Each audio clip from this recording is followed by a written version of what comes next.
Austin, Texas. How the hell are you? Great to be back.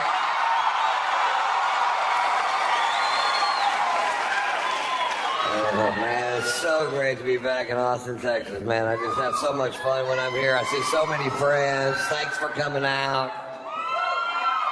I was in Bakersfield, California Wednesday night. Boy, you people think you're stupid. Last time I was in Austin was the first time I've ever blatantly been offered a three-way. And I turned it down because it was one of those deals where it was two dudes and me.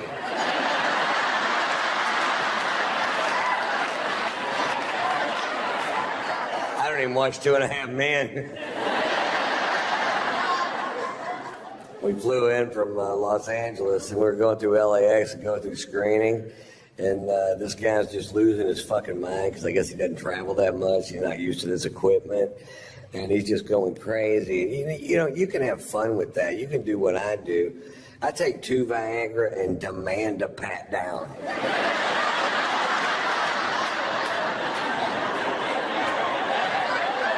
What's that in your pants, Mr. White? I have no idea.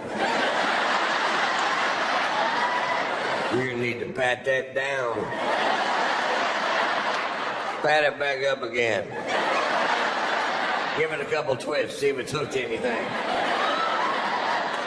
You might want to go wash your hands.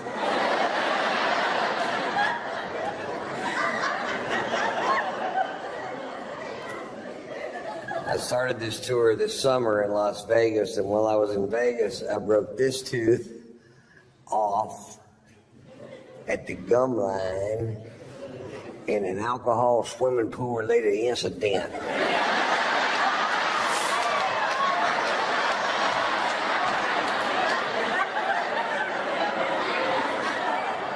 I had a show to do in 4 hours. I was drunk and missing a tooth. It looked a little unprofessional. Not to me, but to the fine folks at the Mirage, you goddamn sure did. I told him, I said, you got to get a dentist to patch this up. I will not go on stage looking like this, because this tooth doesn't look that big until it's gone. They found an all-night dental school. This dentist is 14 years old. He hooks me up to the gas, and I don't feel anything. I'm like, dude, you need to turn this gas up. And he goes, there are regulations of the state of Nevada, stating which Code 1, Section 4.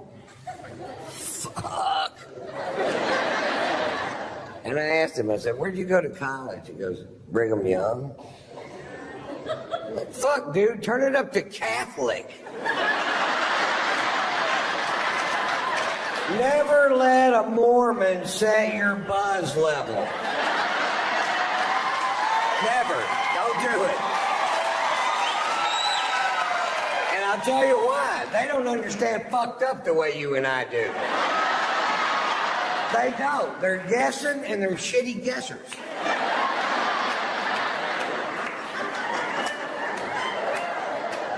When he got through with the procedure, you could still tell which tooth he worked on because it was a different color. My teeth looked like Indian corn.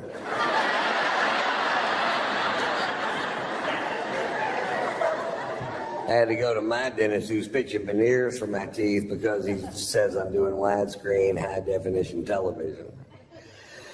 Which is nobody's friend, man. Every actor I know in Hollywood would rather have low-definition, narrow-screen TV so they look thin and fuzzy instead of clearly fat. I would like to see my dick on a widescreen TV. That way I can quit looking at it through my reading glasses.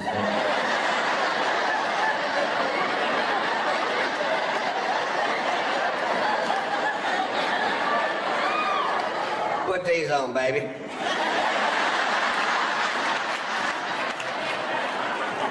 It looks bigger than feet.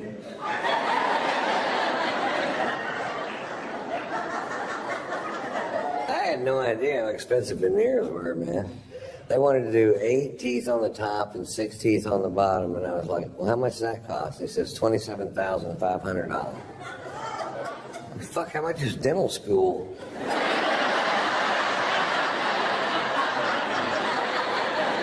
I'll teach my mother how to do it. You're going back to college, Mom. I never went to college. Well, this would be fun for you then. It was a weird week. And I knew it was going to be a weird week because it started off weird.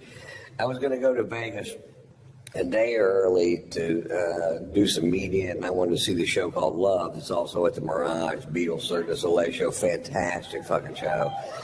And so I was talking to my wife, and I live in Atlanta and Hollywood, and we were out in California. And I said, I'm leaving today at 3:30 to go to Las Vegas, and I have an airplane that you guys bought me. I like it a lot. Half the Fortune 500 companies in America have let go of their private jets. Not Ron White Dick. I'm flying that son of a bitch straight into bankruptcy.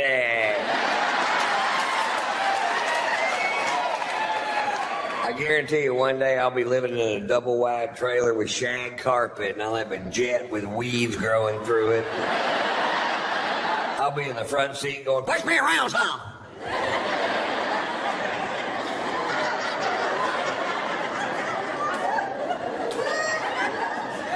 And I don't come from money. I come from the opposite of money. I come from no money. 10 years ago, I lived in a camper in my friend's backyard. He didn't even know I was there.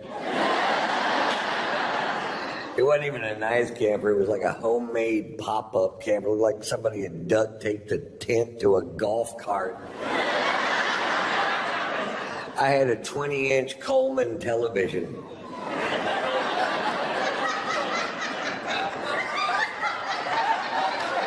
I had to pump it up during commercials. You couldn't watch porn on it because nobody's that coordinated.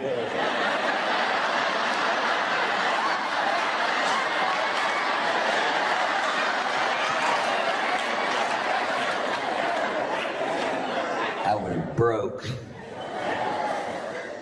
I owe the IRS a bunch of money because I don't understand how that works. It's confusing. When I started doing stand-up, they said that made me an independent contractor, and they said I needed to start filing my taxes quarterly, which I thought meant every 25 years.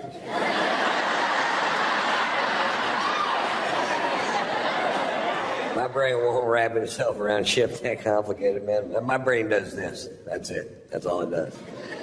I have attention deficit disorder. I have learning disabilities. I don't have a high school diploma. I'm smart, but you can't prove it on paper.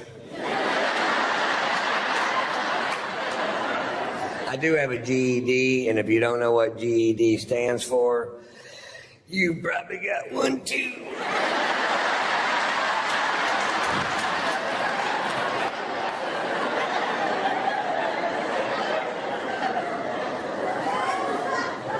Anyway, I told my wife, I said, I'm leaving today at 3:30 to go to Vegas. My wife's singer-songwriter, composer, Margot Ray is her name, and a brilliantly talented woman. And she says, well, I'm working with a guitar player in the studio till 5 o'clock. You can't wait till 5:30 so I can fly with you. And I said, can you be there at 5:30? And she said, yes, which I knew was a lie because he's the biggest liar I've met in my life. When it comes to how long it's going to take her to get somewhere, I hear her on the phone all the time just lying through her teeth. We're 2 exits away. Traffic's really heavy. We should be there in 15 minutes. I'm like, you're in the fucking bathtub. We wouldn't be there in 15 minutes if we were where you said we were.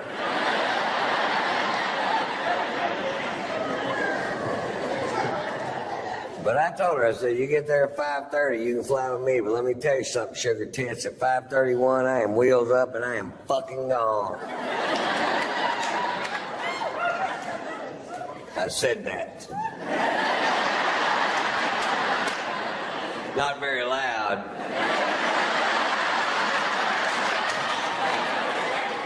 But I said it. 5:31 gets there. Is she there? No. Do I leave? No. 6:01 gets there. Is she there? No. Do I leave? No. Why? Because this dick won't suck itself. That's why. It won't. I've asked it to many, many times. In fact, the other day I sat my dick down, I looked him straight in the eye, and I said, listen, I know I've drug you into some pretty muddy shit in the last 35 years. I need you to get past that, learn how to suck yourself so I can grow a spine and get on with my goddamn life.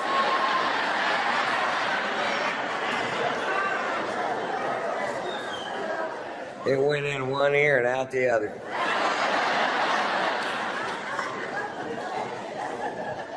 My dick has ears. It has an eye, and it has 2 ears, and a double chin. Mr. Potato Dick. The cutest thing you ever saw. I got little outfits I put on them. One of them's a raincoat. Not a condom, a raincoat. A little yellow slicker with that hat. And looks like that fish and chips dude. It's the exact same size as the one on the box. That's just an interesting fact.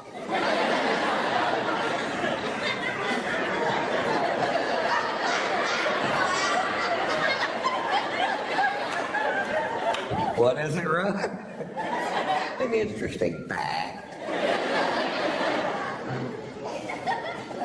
Anyway, so we go see Love and Beatles Cirque du Soleil show. I'm a huge fan of the Beatles, and I just love their music, always have. And Cirque's always fun, and our shows are at the same time, so I'd never been able to see it. And I got 8 people from my camp. My wife's sitting next to me. We have great seats because I work for the Mirage, and everything's perfect except right behind me, these 2 chicks are just jabbering. Not about the show, just jabbering. Just jabber, jabber, can't shut up. Jabber, jabber, won't shut up. Jabber, fucking jabber, jabber. The kind of chicks that can talk around a blowjob. Well, I told him all day, if you don't fix that goddamn screen door, I'm gonna come out this time. I'm gonna hurt some fucking people. If I come on one more time, that baby got a shitty diaper wrapped around his ass. I'm gonna goddamn. I'm gonna go to the swap meet and get a dress to wear to Arby's on Sunday. And I turned around and looked. I noticed her husband were with him. I figured they're at a gun show trying to find a way out of this fucking thing.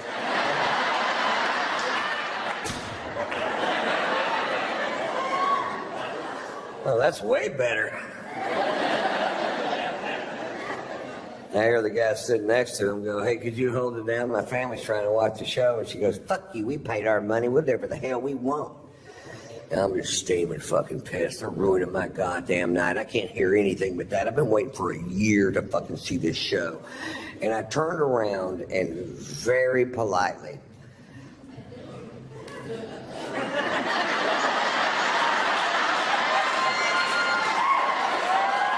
don't start with me. Very politely, I said, lady, talking during live theater as far as social skills goes is like shitting in the street. She goes, you better mind your own business. I said, you better quit shitting in the street. He goes, I'll have you thrown out of here. I said, if you don't quit flapping your fucking cock holster. Everybody heard that. Before, it was a little disturbance right behind me. Very few people privy to that one. Then 1,700 people hear me go, if you don't quit flapping your fucking cock all night.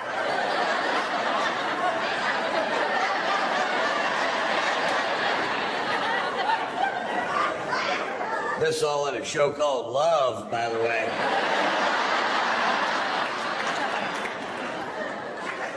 I had her murdered and buried in the desert. Vegas, baby. Careful who you fuck with. And legend has it, if you go out into the desert and the moon is full and the wind dies down, you can still hear her jabbering. I'm a street shitter. I'm shitting in the street. Did you? What the fuck was that? That's that chick Ron killed. They call this Jabber Gulch.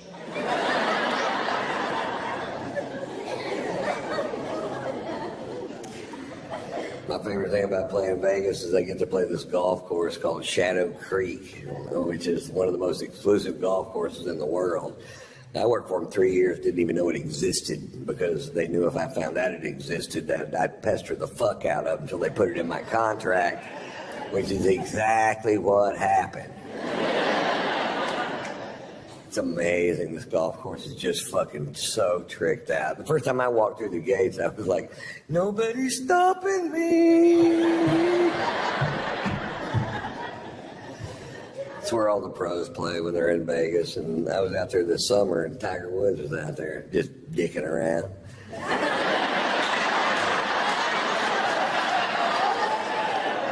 I may sign my golf glove. I got to meet the most famous person I've ever met, and I know a lot of famous people, but nobody as famous as Tiger fucking Woods. I love Tiger, man. I defended Tiger when all that stuff first came out. When I heard those initial rumors, I felt sick to my goddamn stomach for the guy because I've never been accused of doing anything I didn't do. Not one goddamn time. I did it every single time. Not once could I go, no, that was Glenn Campbell. Hey, a lot of things smell like strippers.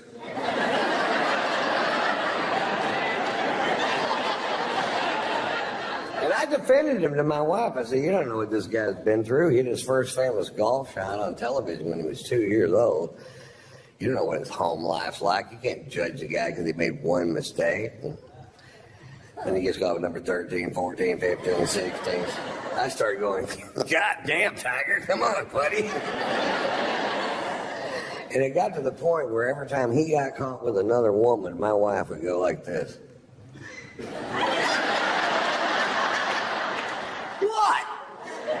I don't even know the fucking guy. You act like I was holding his dick the whole time.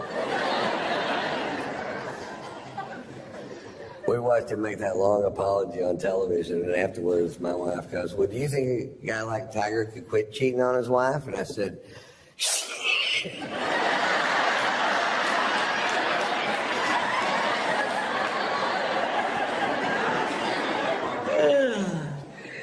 you bet. Which you know is bullshit, because you know as well as I do, if a guy like Strange, getting him to quit wanting Strange is like getting a dog who likes to kill chickens to quit killing chickens. They don't even know what you're talking about. You gotta quit killing chickens. All right, let me see if I got this straight.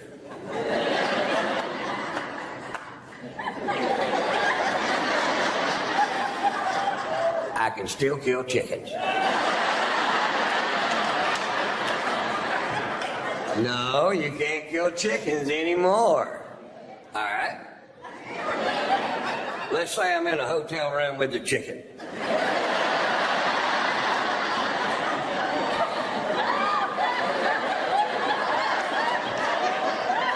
Let's say the chicken just wants to touch me. Can I kill that chicken? No? My wife told me all women want the same thing. They want to marry somebody who will never have sex with anybody else, no matter what. And I said, well, then maybe you should consider marrying somebody that nobody else wants to fuck. If it means that much to you. Don't marry the most famous golfer in the world. Marry the most famous frisbee golfer in the world. Ain't no line to fuck that dude.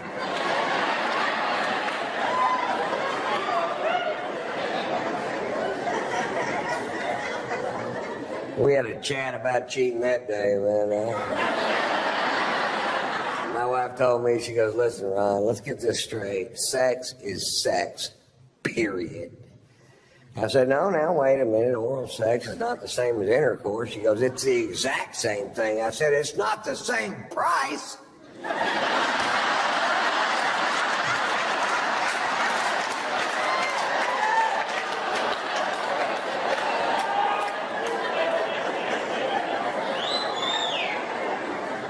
I heard that on the radio.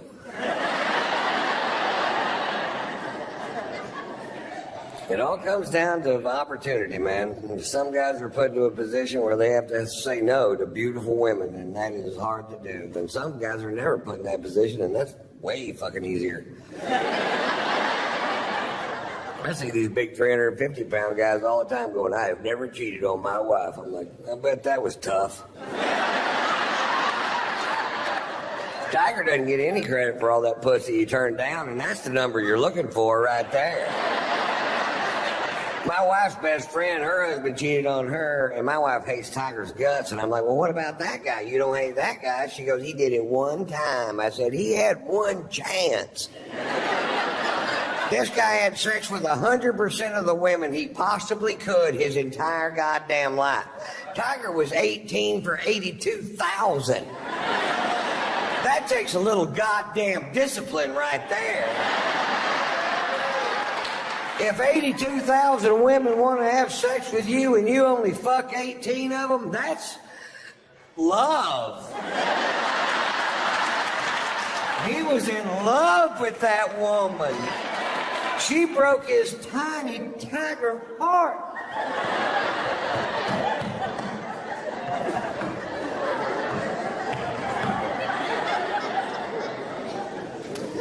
He lost all those sponsors, which never made sense to me because his core fan base is men. I don't know, one guy in America gave a fiddler's fuck what he did.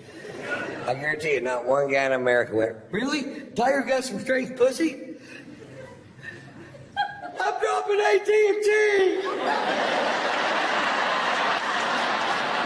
Not one guy gave a fiddler's fuck.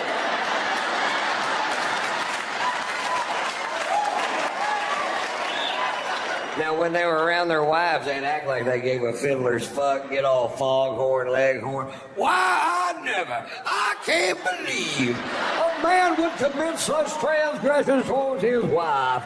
I say, how's his relationship with the Lord? I'd like to know.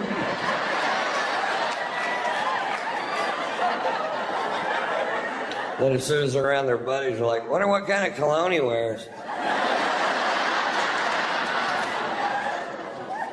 I want to smell just like that dude, man. He lost so many sponsors, I'm thinking about bringing him over to Ron White Inc. And not because we need a new face for the company. I'd just love to have somebody around the house to fade the heat when I fuck up. Ron White, you are the most selfish prick I have ever met in my life. Tiger, get in here. You tell her what you did.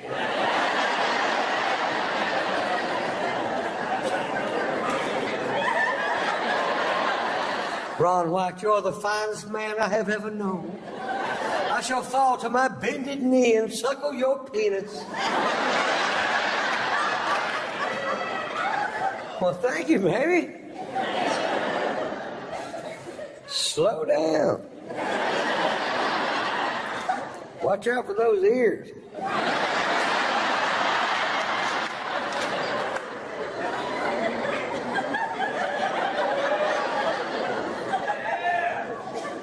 My New Year's resolution this year was to lose some weight and try to get in better shape.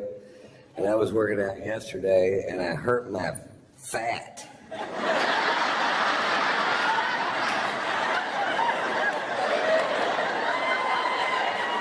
I sprained my fat roll.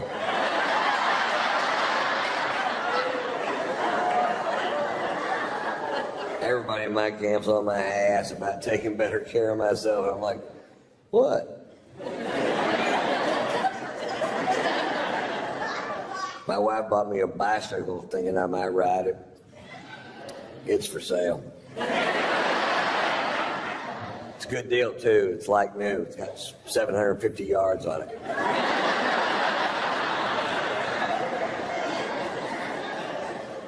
My wife wants me to start doing yoga with her, and I said, wait, baby, I'm not that flexible. And she goes, you can bend over and touch your toes, can't you? I said, the only way I can touch my toes, somebody cuts them off and hands them to me. I can't even stand on one foot unless somebody's shining a flashlight in my eye.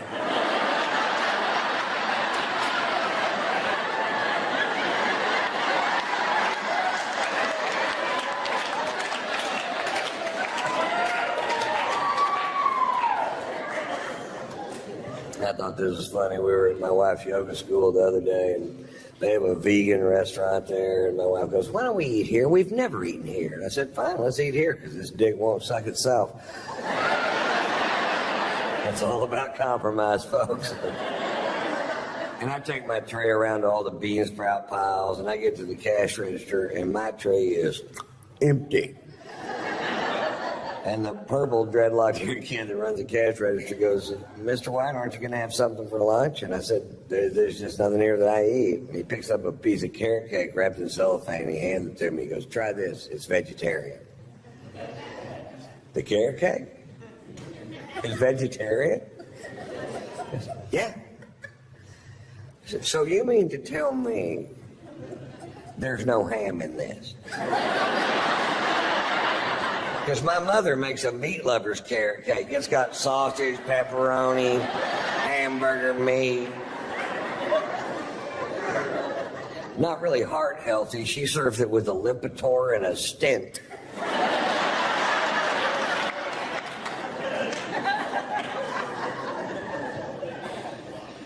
They have Snuggies now for dogs, and I love dogs, but if I ever see a dog wearing a Snuggie, I'm going to kill it. Because that's what I think the dog would want me to do.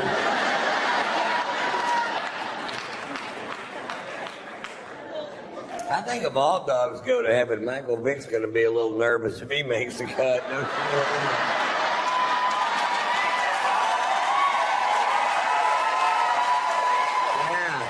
Yeah, there's going to be an awkward pause at the pearly gates. Really? They're all here? Yeah, it seems like they're waiting on you, too, man. I'm gonna slip off to hell. Tell Bin Laden I said, fuck you. We got Bin Laden, man. It took 10 years. It wasn't exactly a calf rope.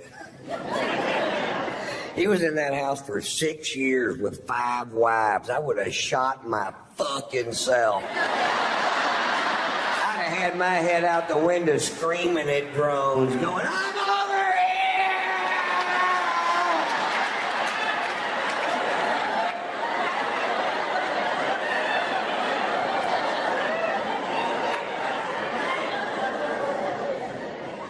here! Women. We have a little French bulldog named Pearl, and the other day my wife said, I finally figured it out. That dog is jealous of me. That dog loves you so much, she can't stand it if I'm in the same room with you. And I said, oh, don't be ridiculous. And she walked into the kitchen, and when she did, Pearl jumped on my stomach and said, I can have all your babies at the same time.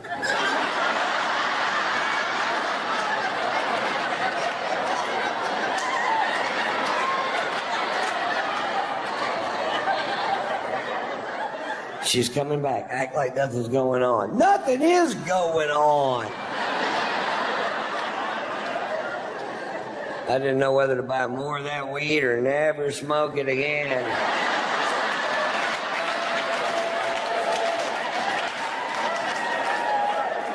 I went with A.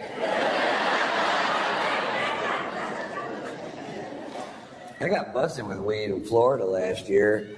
Less than a gram of weed. And they took my happy ass to jail. I've been partying in Florida for years. I didn't even know they had laws. Looks to me like everybody just run amok down there. And I'll run amok with you. I will run the fuck out of amok with you.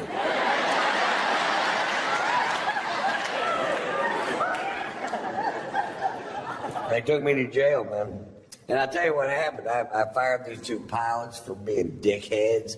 And they were such dickheads, they started following my plane around on a software called FlightAware. And if you know the tail number, you can follow any plane in the world anywhere it goes. And then right before I'd land in a town, they call the cops, tell them it's a drug plane. So the cops would come fuck with me. That's pretty fucking funny. Then they were on the news in Atlanta, where I live. Both of these assholes live on the news going, Ron White is out of control. He gets drunk on his plane. He smokes pot on his plane. He has sex on his plane. I'm like, this is my plane we're talking about, right? Not like I did that shit on a Delta flight, for fuck's sake.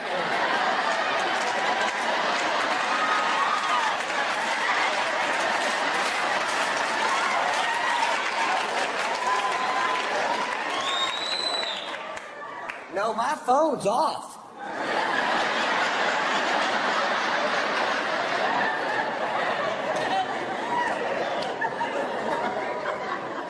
My wife got pissed at me when I got busted with that weed, and she smokes pot. What the fuck is up with that? I come home, she goes, you smoke too much pot. I said, oh, let me get this straight. You smoke the correct amount of pot.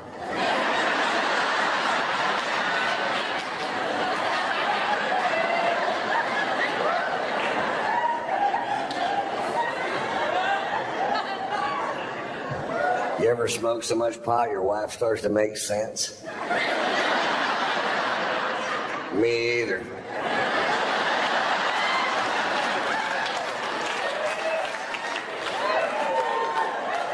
I have this reoccurring dream that my wife gets run over by a bus. Does that make me a bad person? I'm driving the bus.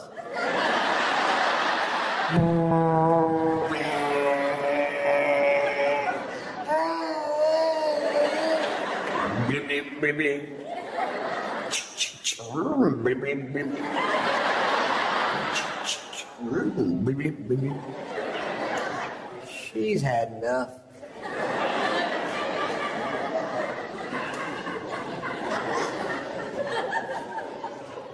Early last year in Florida, at SeaWorld of Florida, an animal trainer was killed by a killer whale.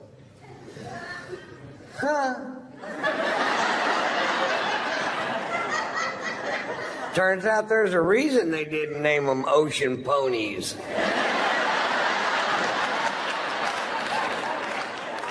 Some things are exactly as they seem, folks. Killer whales kill. Pilot whales wear dark sunglasses. I'm not sure how the sperm whale got his name, but I'm not getting in the pool.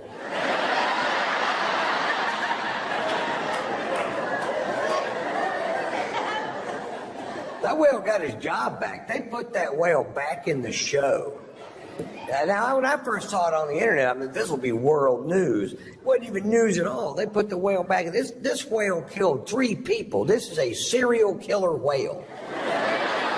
And he got his job back? If that would have happened at SeaWorld of Texas, that whale would have gone straight to the fucking electric pool.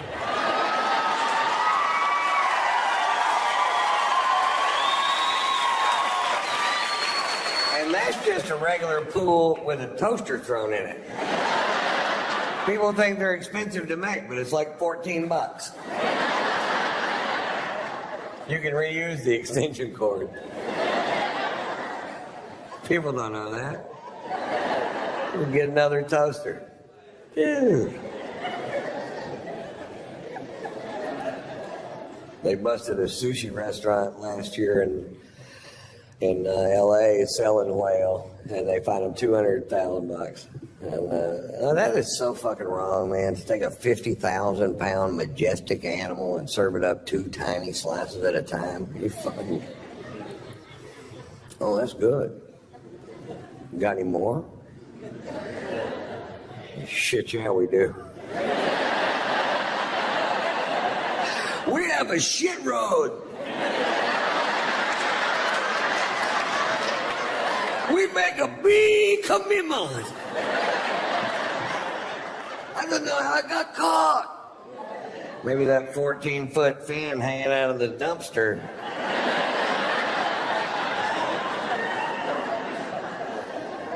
I should have crossed a red.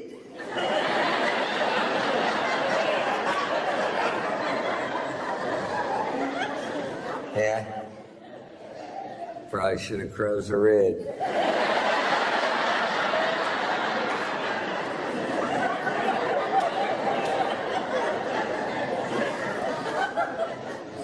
I live in Atlanta half the year, and last summer in Atlanta, an idiot teenager was decapitated at a major amusement park in Atlanta on a very famous roller coaster. And now what I thought happened was he was on the ride, stood up, got his head cut off. That's not what happened. What happened was, while he was on the ride, his hat flew off. And when he got off the ride, he climbed over 2 fences and went through 2 gates, telling him not to retrieve this hat, which it turns out he didn't really need after all.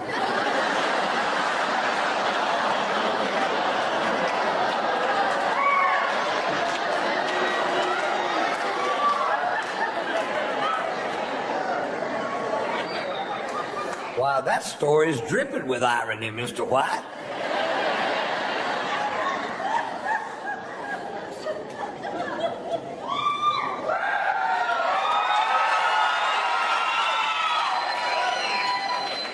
The part of the show where I prove my job is better than yours. Cheers, you guys are fantastic. Thank you so much for coming out on Saturday.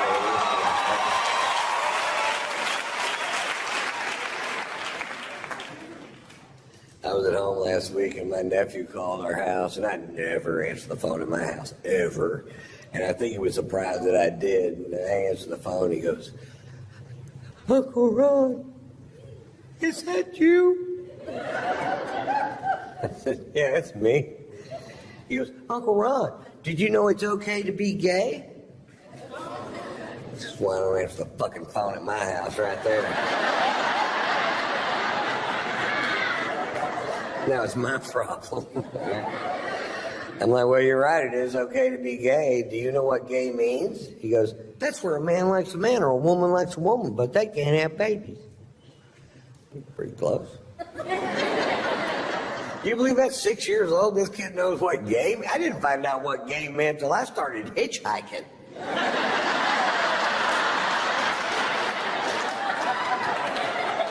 I wrote a book, 7 Silly Secrets Truckers Just Don't Want You to Know.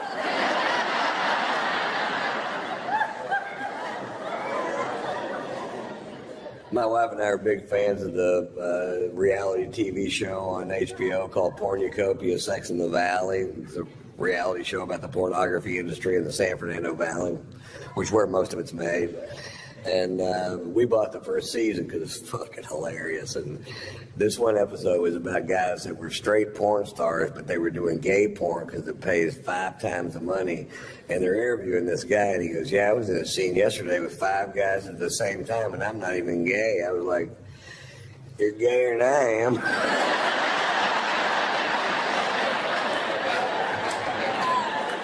If you can even think of what to do with 5 dicks at the same time, you're way fucking gayer than I am.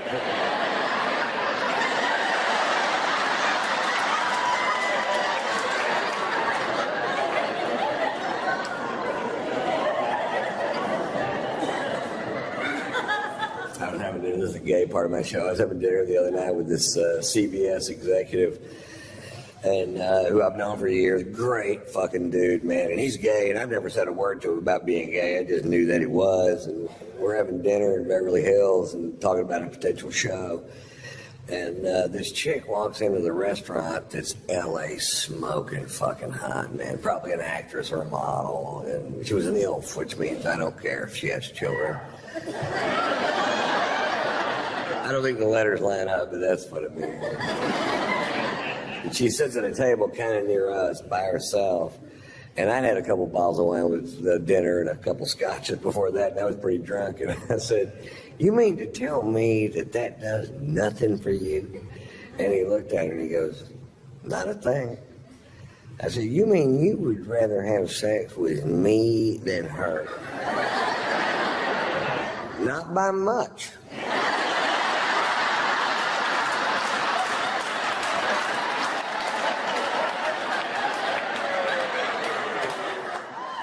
what if I lost some weight? I'm doing yoga, and I'm eating ham-free carrot cake. My dick has ears.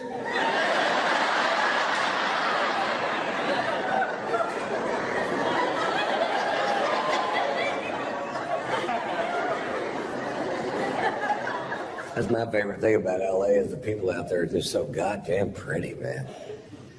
I'll tell you how it happened. Back in the 20s, they started making movies out there. And when they did, all these beautiful people from all over America flocked the fuck out there to be in the movies. And they couldn't all be in the movies. Some of them got regular jobs, but they met those people that were in the movies. They got together. They had these beautiful babies. And those babies grew up and met other babies from the same area, and they got together and had even more beautiful babies.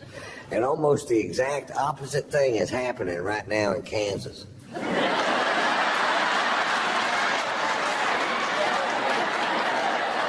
Kansas is full of ugly quitters. Have you ever been there? It's true. Those people that live on the fucking West Coast, their forefathers got on the Oregon Trail and fought hardships you and I can't even dream of, with starvation and weather and crossing the Rocky Mountains.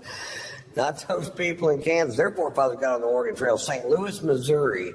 They got to Kansas, said, fuck it, I'm staying here. And I'm going to fuck that fat girl right over there. We had a baby. It looks like a potato.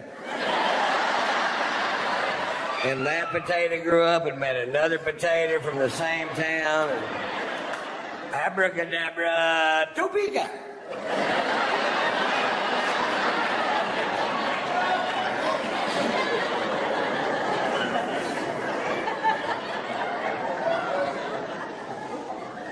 My wife came home from the store the other day and she goes, I was in the produce department today and this guy told me I was beautiful.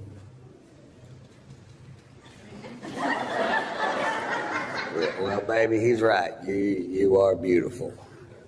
Goes, yeah, but he said it. Well, I'm saying it now. You're beautiful. Yeah, but he said it. Really? You ever overdraw his checking account?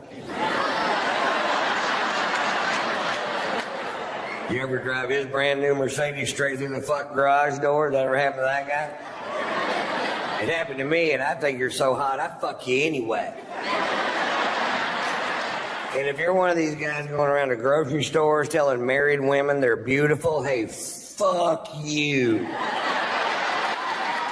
Kill your own chicken, you mother. Chicken killer.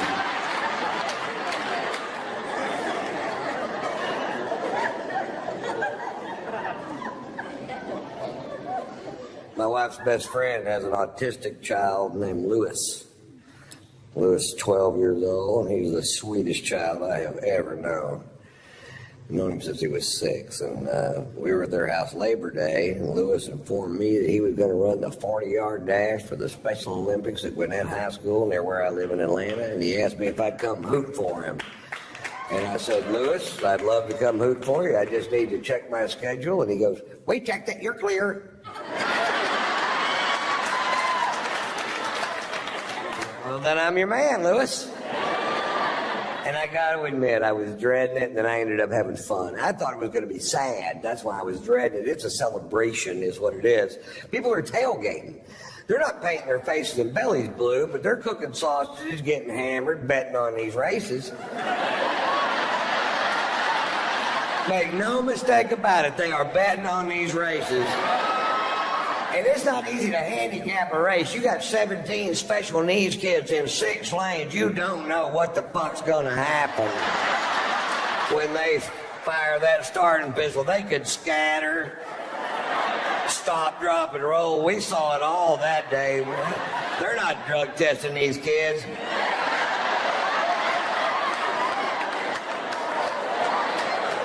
And they announced a 40-yard dash, and I was making a little wager on my man Lewis, which I did for $100. And I was looking down at the track. I'm up in the stands, and I was trying to figure out which one's Lewis, which isn't easy because they all wear the exact same thing. They wear Special Olympics T-shirts, Special Olympics shorts, which they got that day.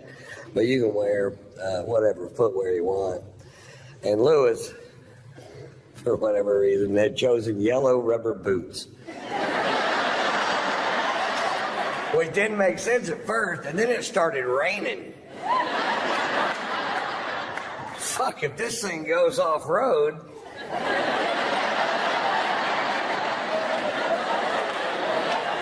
I got a natural mudder. And Lewis won. The yellow blur.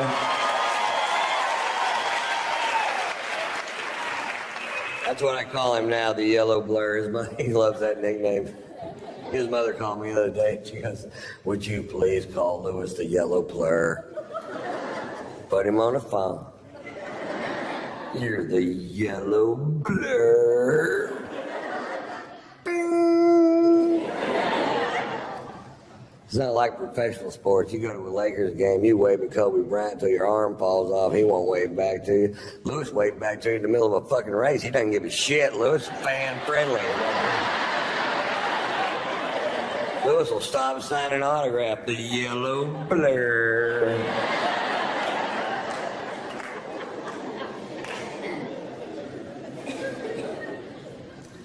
I took my son Tater Tots to Europe this summer.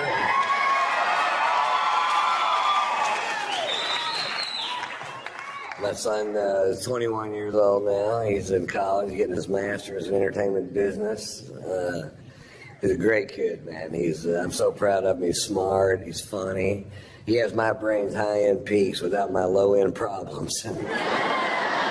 That's some good goddamn news for Daddy right there. We've been monitoring it. He's funny. I was doing a corporate gig in Orlando where he goes to college, and I was backstage with him. I don't get asked to do a ton of corporate gigs because what do you want your corporate image to be? We were hoping for an overweight alcoholic that smokes and cusses. Let's call Lewis, see if Ron's free.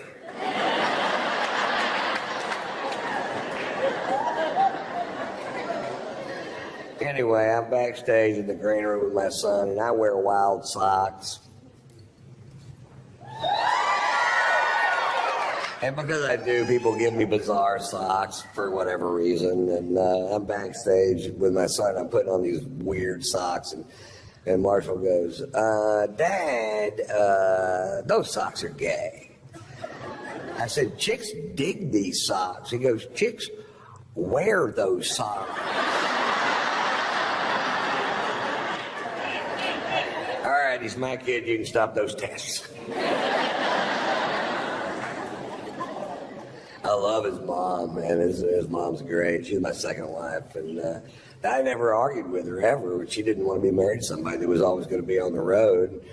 The only argument I ever remember having with her was when he was a toddler about whether or not we should spank him, and her contention was that if you had an argument with an adult and you disagreed with him, you certainly wouldn't hit him. I said, "I would if they peed in my face."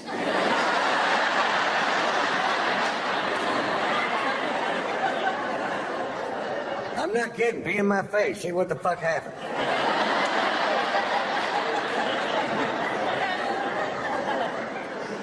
She busted him with internet porn when he was 15, and I felt so sorry for him. She called me just squawking. And I felt horrible for the kid, because when I was 15, I was so horny I could jack off to the Sears catalog. And that's just big girl panties and lawnmowers.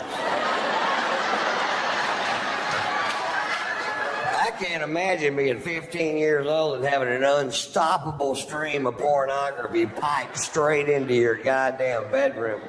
When I was a kid, I had to earn porn, man.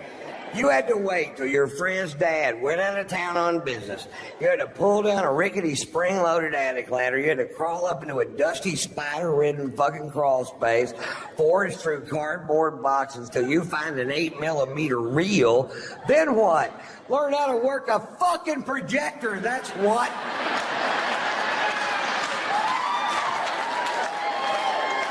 And after all that, you got silent, bushy porn. And if there was a soundtrack, it was always so fucked up you couldn't understand it. He's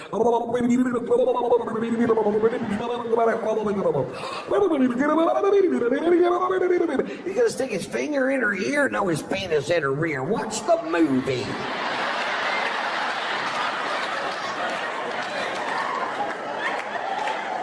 We had one friend that was 2 years younger than us, and he went, "She put it in her mouth."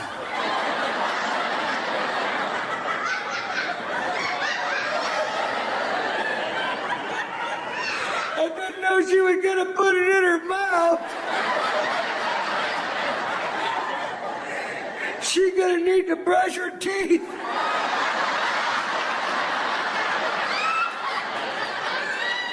Not yet, but she will. Watch the film. Note to self, put it in her mouth.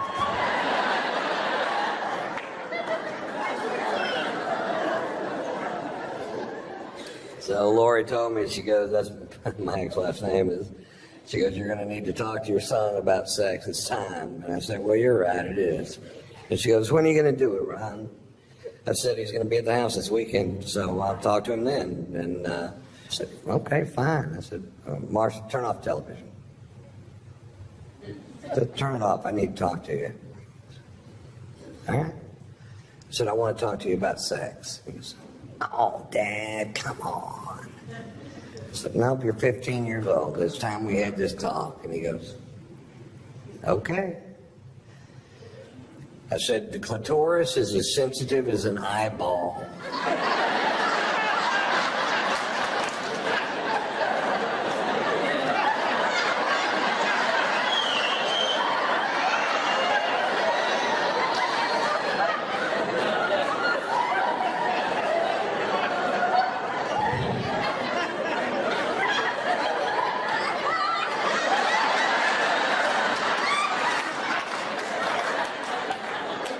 Is that it?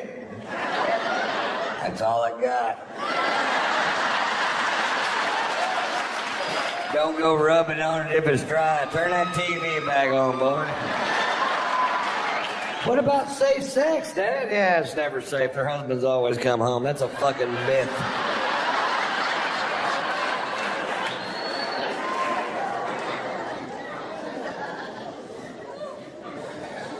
He's so smart, man. I just can't believe how smart kids are today. He can answer any question that you can come up with in 2 seconds off his phone. He's a computer freak anyway, but you ask any question, doesn't matter, world geography, world history, a note in a song written 300 years ago, click, there it is. When I was a kid, I had to believe my mother. That's it. That's all I had. It was, "Mommy, where do rainbows come from?" Well, 3,000 years ago, an 800-year-old man named Noah was commissioned by the Lord to build a giant ship, and all the animals, 2 by 2, you try to run that crap by a kid today, they're like, click, click, bullshit. Click, click, porn. People fucking on my phone.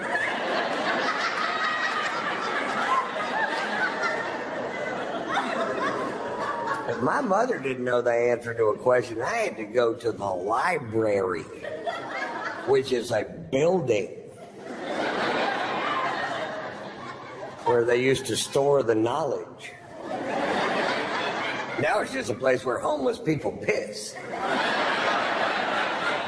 But my mother used to drop me off at the library when I was a kid, and I was always so intimidated by it because it was so big, and you had to be quiet because the knowledge is sleeping, and you had to learn a decimal system made up by some fuck named Dewey. Then you had to peruse 100,000 square foot building with volumes of knowledge from floor to ceiling, ceiling to floor. You had to cross-reference Dewey's bullshit with the author's name and the card catalog.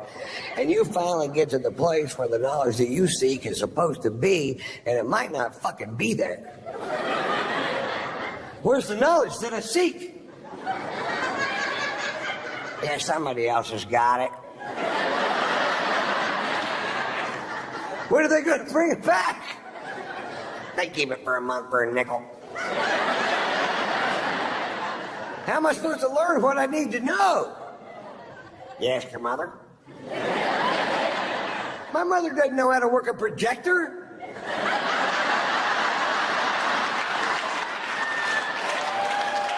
She's in dental school, for fuck's sake.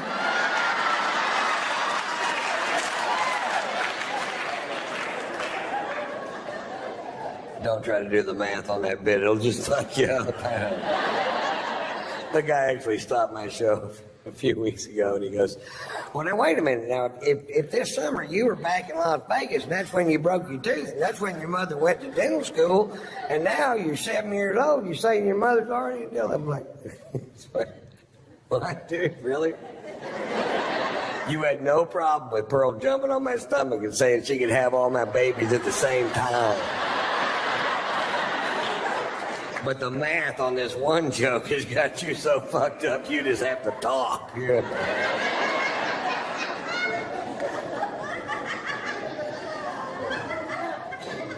Tell you, the internet changed everything, man. It certainly changed the way people don't buy music, you know. The record industry is on its ear, man, because what they manufacture became easier to steal than it is to buy. And that's just a fact of nature these days, and they'll figure it out. But I used to sell millions of comedy albums, and now it's hard to sell them because it's just so easy to fucking rip it off, you know, just click, click, out of my IRA into your fucking pod. When I was a kid, you had to get a ride to Sears, which is a building. You had to find the record department on your own. Then you had to cram a 12-inch by 12-inch album down your shorts.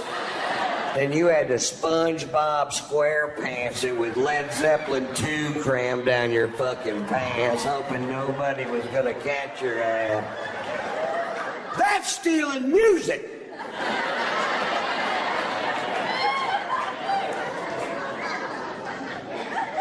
We didn't have Viagra. You had to like somebody to fuck them. I'm kidding. You didn't either. You didn't either. Grudge fuck the hell out of them. We didn't have Blue Mountains on our beer cans to tell you if they were cold.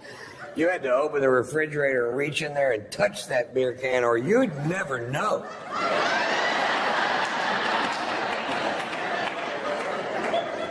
But somebody somewhere went, what if we only had some sort of thermostat on each individual can? Like a mountain's changing color to see the optimum drinking temperature.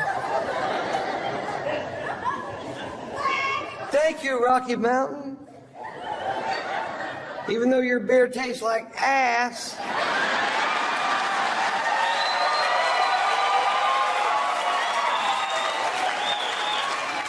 Those mountains should turn brown.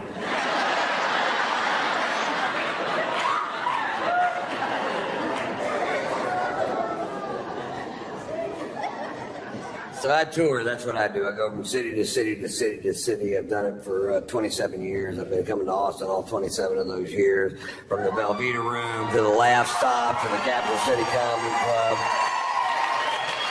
To the Paramount, to the Paramount, to the Paramount, to the Paramount. That's my favorite room in the whole wide fucking world, man.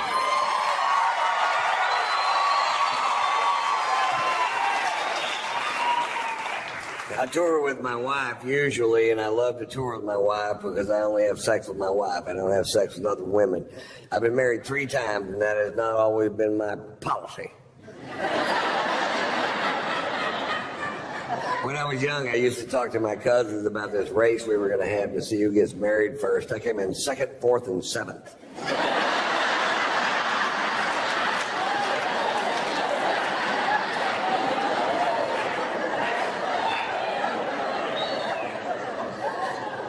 I feel like my wife misled me a little bit when we first got together, because when we first got together, she was all about, you know what, I don't ever want to have children. I'm just one of those women that never felt the urge to give birth. And I don't like real diamonds.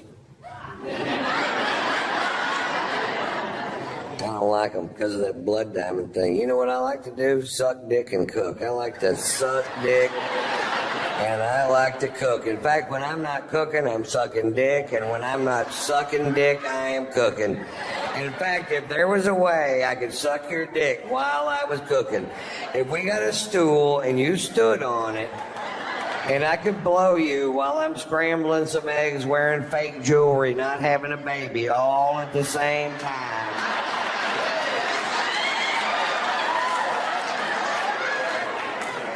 That would be heaven for me.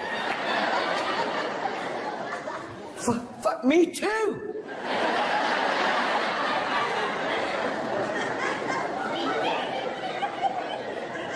Cut to 5 years later, she's on the phone with China trying to adopt a baby. She got a diamond on her finger. Looks like a solar fucking heating unit. I'm jacking off eating a TV dinner.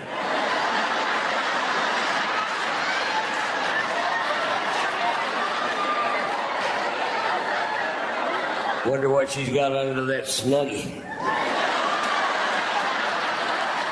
But she's naked as shit under that snuggie.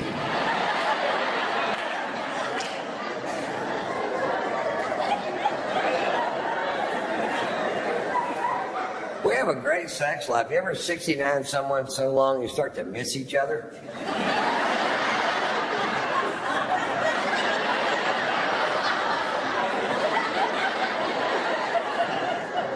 Then the snow turned to rain. I love you. April, May. I need some food. And we can both use a shave.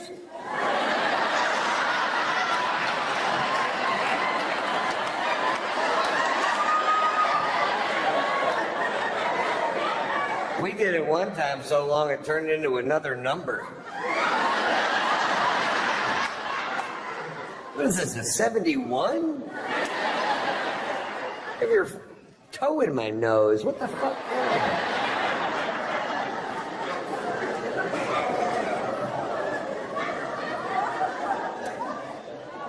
My wife has a new move in the bedroom. My wife's new move in the bedroom is, look at me. Look at me. Open your eyes, Ron. Look at me. And that's a lot of pressure. It is, to look into the eyes of the woman you love while you're making love and look deep into her soul and still see another woman.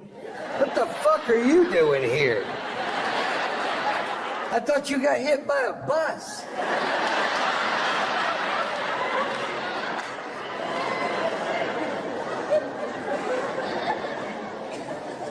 I'm great at sex. I come every time. I'm like 4,000 in a row or some ridiculous goddamn number. I'm gifted, really, I guess. My wife's maybe a third as good as me. I don't think she's trying. I asked her the other day, what's the fucking problem here, baby? She goes, well, for one thing, there's a fat, sweaty guy laying on top of me.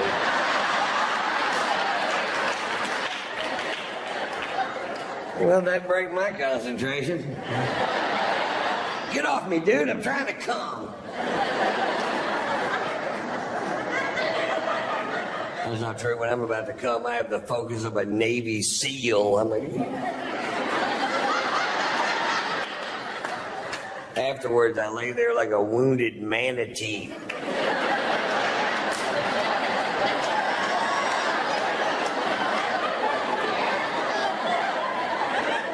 Poke him with a stick, see if he moves.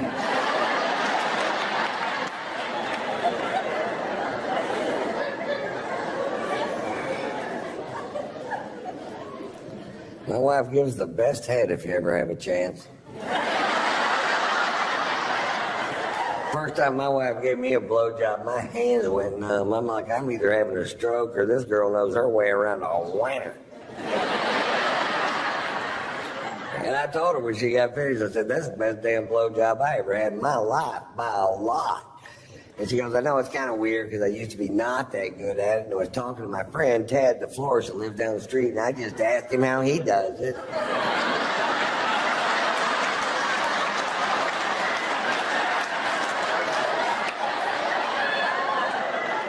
You suck my dick like Ted the florist? Well, that motherfucker knows what he's doing, I'll tell you that, Now every time I see Ted, I'm like, you ought to open a school, dude. Call it Ted's Head.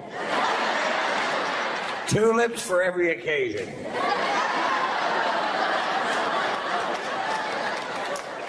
You could open a head and breakfast. Well, then what would my slogan be? Food. It's the only thing that doesn't suck.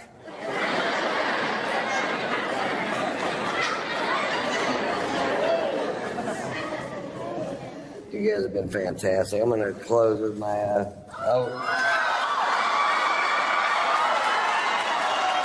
So nobody's watching the dogs, I guess. I'll try to get Pearl to play Bite My Face. Pearl's favorite thing, she can have all my babies at the same time.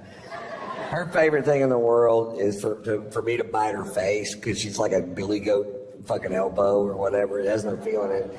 So if I lay down on the floor, sometimes, and she didn't do it last show, so you have to be quiet. If I tell her to bite my face, she'll run and jump up and land her mouth right on my face, so I'll bite it. So, shh. Let's try it. Pearl. You want to play Bite My Face? Who wants to play?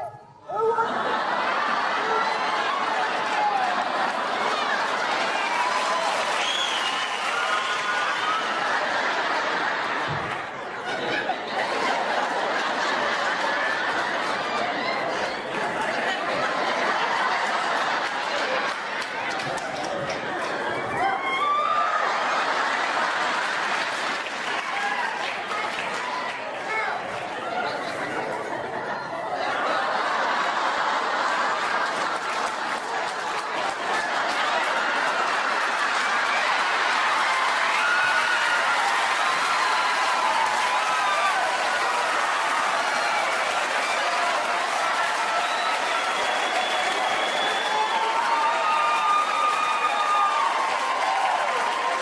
Well, that went way better than I thought it would.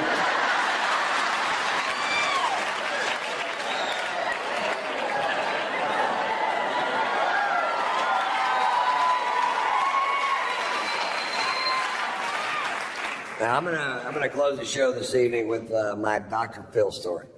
Dr. Phil McGraw is a friend of mine. We play golf together all the time out in Los Angeles, and he's a great guy. You never know. We became friends from him being a fan, and you never know if you see somebody on TV what they're going to be like in person. Doc's a solid fucking dude. I guarantee you that. He's straight as he can be, but he's a great fucking hang, and he's a great asset for me. My father passed away when I was young, and now I'm in this big business world. And I can bounce all these things that I have going on off of Doc and his 35 lawyers. And that's a big deal for me. And I'm a really good friends with his son, Jay McGraw.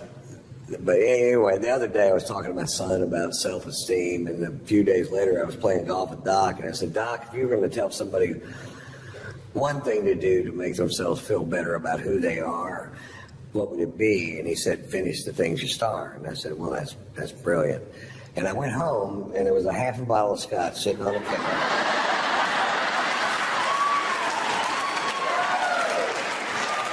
I think I know what he's getting at. That's not my Dr. Phil story. Here's my Dr. Phil story. Every year, Doc and his family rent a yacht for 12 days in the Mediterranean, and that's their vacation. And it's the only way he can get away, because he is the most famous person in America. He's the most recognizable face, 6'4", bald dome head, porn mustache. You can spot him from any fucking room.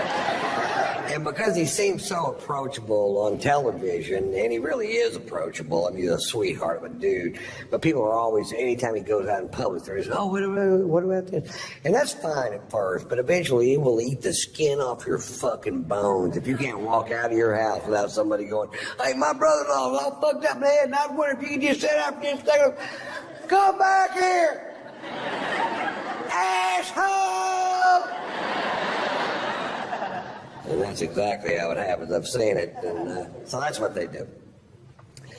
Well, this summer, my wife and I went on vacation to France and Monaco, and I need a break too. Sometimes I do 140 cities a year. I do more dates than any other comic, more cities than any other comic working the day because I just love fucking doing it.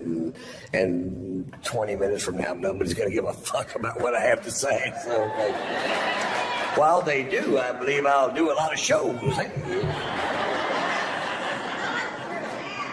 So we're in France and Monaco and having a great time, man. We're just I'm really in love with my wife. She's so talented. We have a fun life together, and we're there. And then one day the phone rings and it's Doc, and he goes, "Aren't you guys in Monaco?" And I said, "Yeah."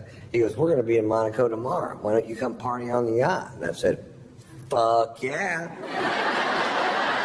Which is what you say if somebody says, "You want to come party on the yacht?" You go, "Fuck yeah." In fact, let's try it one time. You want to come party on the yacht? Fuck yeah. I don't have a yacht. So I was like, yeah, fuck, this is great, man. We're excited. We were down there. We were staying at the Fairmont Hotel overlooking the little yacht harbor in Monaco. Very cool place. And we were down there looking at the yachts the day before, going, wouldn't it be cool if you knew somebody that had one of these things? You could just hop on it and fucking throw the fuck down.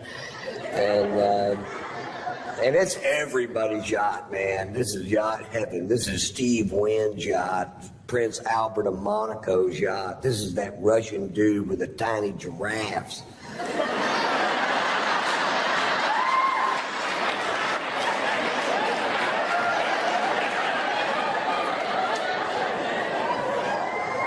Anyway, they're coming in at 6:30 the next evening, so the next morning we wake up, the next afternoon we wake up and we go have this amazing lunch, and we're drinking this fucking great wine from France, probably. That'd be my guess if I had to guess, and I did have to guess. France. And we were just having a great day, sex, and just a fucking... And then we go down to the fucking harbor that evening at 6:30. Sure enough, Doc's backing in a 165-foot yacht. I'm not sure that's how they do it, but...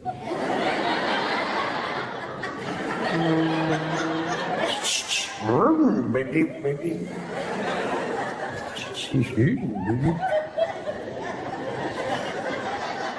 So the only way to get on the yacht is to walk on this gangplank to get on the yacht. And I'm walking on the gangplank going, nobody's stopping me. And we get on the yacht, and there's our friends from California halfway around the world. Are you fucking kidding me? How much fun are we having? I'm hugging everybody. There's a bunch of people on the yacht. Anytime I'm hugging you and I'm in a strange place, what I'm really doing is looking over your shoulder trying to find a bar. That's why I'm turning you.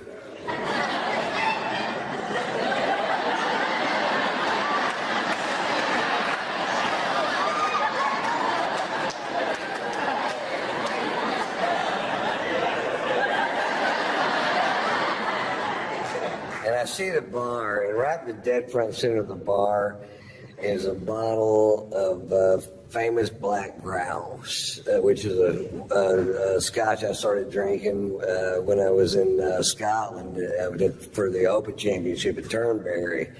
And you start looking at what the Scots drink, and that's what they drink. And I'm like, oh, fuck, yes. And there they had a bottle of it on the fucking, it's kind of hard to find. And the bartender poured me a big old glass of whiskey, way bigger than this one. And I'm like, I'm in such a great mood. It tasted better than I ever tasted any fucking Scotch ever. I'm like, oh, good Lord. What is that? That tastes like butter, honey, aged in Lindsay Lohan's pussy.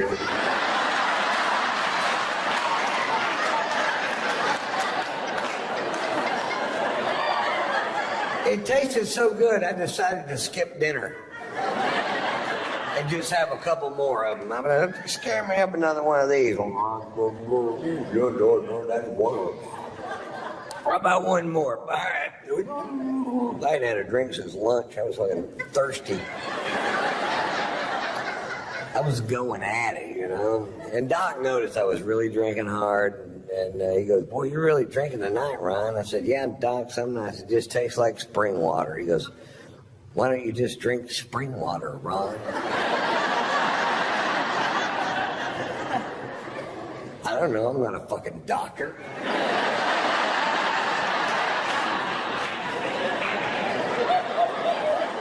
So this is going on for fucking hours. Now they really love Margot. They really love my wife, Margot. Margot's sung on Dr. Phil's show a few times, and they go everywhere to see her. And Margot's a 4.5 octave classically trained opera singer that sings rock and roll and jazz and whatever. She's been singing here for years. And Robin McGraw loves to goad my wife into singing, and my wife loves to be goaded into singing, so they make a great little fucking team. And so we're on the back of this yacht, and Robin goes, come on, Margot, sing for us. And Margot gets up. There's people on the back partying on all these yachts, and there's bars on the pier, people out there. And Margot gets up and she sings, and they love jazz in France and Monaco. They have jazz clubs all over the place. And she gets up and she sings a jazz standard at full voice, which I don't get to hear her sing at full voice. She sings around the house, but not at full voice. And when she sings at full voice, it makes me cry. And oh no. And she finishes the first song at full voice, and people stand up on the back of all these yachts and start cheering. They go, yeah! And I'm like, oh, how cool is this, man? They really dig jazz. I forgot how much they dig jazz. She gets up and sings another song, fucking screaming. And then people are gathering up around the back of the boat. And by song 4, there's 400 people behind the boat listening to her sing. You could hear a pin drop, just like this, pin drop. And she's just killing it. And I have a little secret. I am fucking hammered, man. I am so drunk. I can't even believe it my fucking self how drunk I am. I'm like, Jesus Christ. Oh. And I'd get a drink and I'd take one little sip out of it and I'd talk to somebody and I look back and it's empty. I'm like, anybody else drinking out of this glass?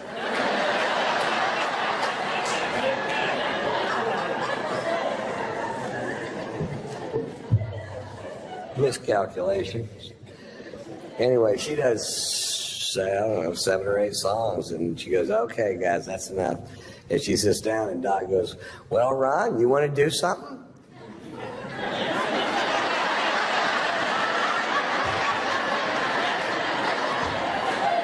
Now, I got to preface this with he's on vacation with his best friend and head lawyer and his wife, Mary Pat, and they're Baptists from Dallas. They're a little fucking stray.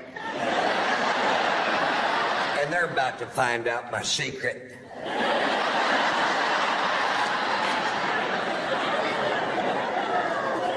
About 20 years ago, I was doing a bit that was so vile that I only did it for about a week, and I just quit doing it. I'm like, this is not the direction I want to take my crowds or my show.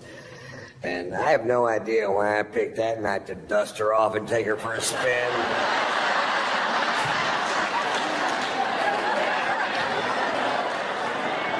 The other day I was tit fucking Mamie Eisenhower. Right before I came, my dick slipped and went straight down her tracheal tubes. Here's the moral question. Do you pull out? or dump a load into her lungs.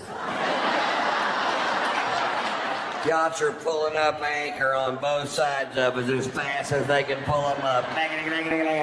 They're leaving the harbor so fast there's a surfable wake.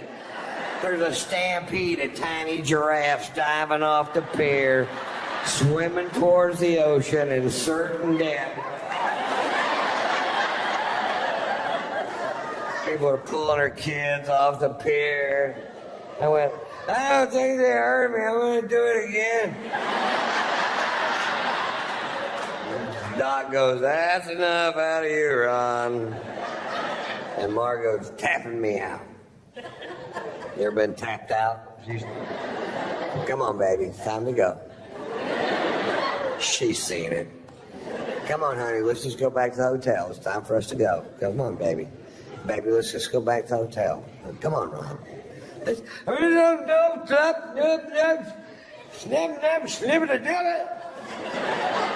I speak fluent drunk. That means I don't know why you want to leave. I'm having a perfectly good time.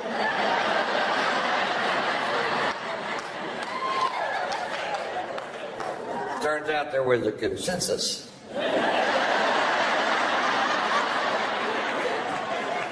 I'm like, okay, I'll leave. Now, the only way to get off the ship is to walk back off that gangplank, and at the end of the gangplank, there's an 18-inch drop-off, and my wife's in front of me, Margot's in front of me, and I get to the end of the gangplank. Doc goes, big step, Ron. I said, thanks, Doc, thinking I'd made a big step towards something. Fuck, I don't know. He's a big psychologist, not me. It's amazing how much speed you can pick up in 18 inches. It's nothing like falling over on the same level that you're already on. I slammed down to that fucking pier. I landed square on this elbow, dislocated this shoulder, put a 4-inch gash down the back of my arm, and I was so drunk I just bounced off that pier.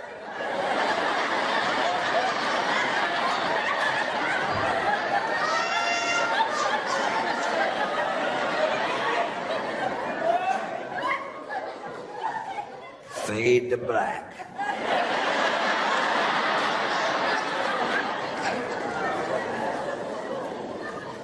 I wake up the next morning with the shoe buddies. All I can do is lay there in bed and go, shoe buddy.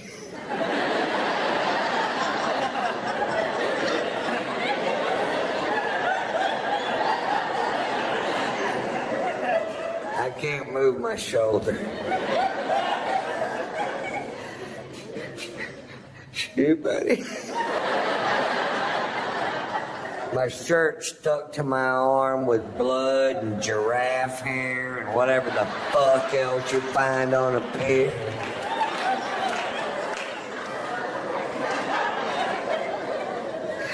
Shoe buddy. I have a wet Jolly Rancher in my armpit. Sour apple. Had to cut it out with a pair of scissors. You almost can't eat them after that.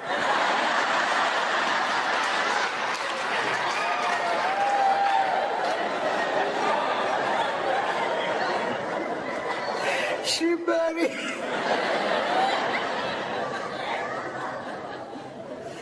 I slowly opened my aching fucking eyes. And there's Margot.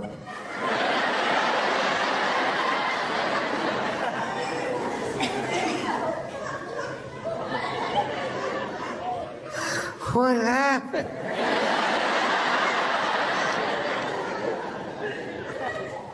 You got really drunk last night, Ron. What'd I do?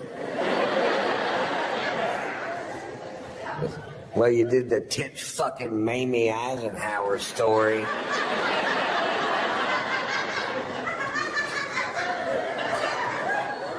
Did Mary Pat laugh?